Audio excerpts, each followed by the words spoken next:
Pakistan cricket team کے سابق کپتان رمیز راجہ پاکستان کرکٹ ٹیم کی آئرلینڈ جیسی ٹیم سے شکست کے بعد پھٹ پڑے۔ رمیز راجہ نے پاکستان کرکٹ ٹیم کپتان بابر اعظم کی کلاس لے لی۔ اس کے ساتھ ساتھ رمیز راجہ نے کچھ سٹیٹس بھی شیئر کیے۔ آج کی اس ویڈیو میں آپ کو مکمل ڈیٹیل دیتا ہوں۔ پہلے زمبابوے، پھر افغانستان اور اب آئرلینڈ، اور اس سے پہلے پاکستان کرکٹ ٹیم کو نیوزی لینڈ کی ڈی ٹیم سے بھی شکست ہو چکی ہے۔ پاکستان کرکٹ ٹیم کپتان بابر اعظم کپتانی میں پاکستان کرکٹ ٹیم ایسے کارنامے سر انجام دیتی جا رہے جس کے بارے میں پاکستان کرکٹ ٹیم کے فینس نے کبھی سوچا بھی نہیں تھا۔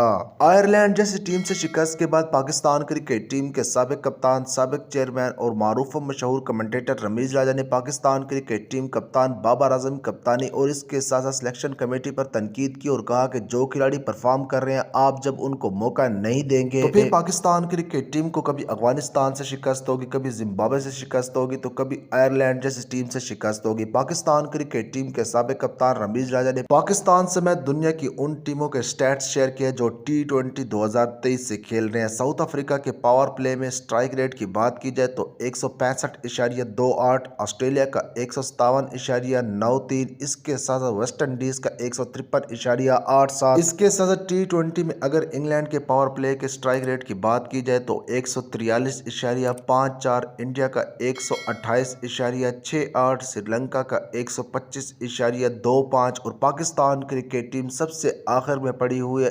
124.37 سٹرائک ریٹ ہے۔ سابق کپتان رمیز راجہ کا مزید کہنا تھا کہ جب مجھے پاکستان کرکٹ بورڈ کی چیئرمین شپ سے ہٹایا گیا تو سب سے پہلے پاکستان کرکٹ ٹیم کی اوپننگ جوڑی توڑی گئی اور اب پاکستان کرکٹ ٹیم کے پاس اوپننگ جوڑی ہے ہی نہیں۔ پاکستان کرکٹ ٹیم کپتان بابر اعظم کبھی شعیب ایوب کے ساتھ اوپن کرتے ہیں تو کبھی فخر زمان کے ساتھ تو کبھی خود ون ڈاؤن آ جاتے ہیں۔ سابق کپتان رمیز راجہ کا مزید کہنا تھا کہ جب دوستیاں اور یاریوں کی بنیاد پر سلیکشن کی جائے گی تو پاکستان کرکٹ ٹیم کا یہی حشر ہوگا۔ پاکستان کرکٹ بورڈ کو چاہیے کہ پاکستان کرکٹ ٹیم کے اسپنر اسامہ میر کو موقع دیں، شاداب خان کو آرام کروائیں اور اس کے ساتھ ساتھ اعظم خان کی جگہ محمد حارث کو پاکستان کرکٹ ٹیم میں شامل کریں۔ کیا آپ پاکستان کرکٹ ٹیم میں یہ دو تبدیلیاں دیکھنا چاہتے ہیں یا پھر اس کے علاوہ کوئی اور تبدیلی دیکھنا چاہتے ہیں؟ آپ نے اپنی رائے سے ہمیں کمنٹ بار میں ضرور آگاہ کرنا ہے۔ میں آپ سب کے کمنٹ کا انتظار کروں گا۔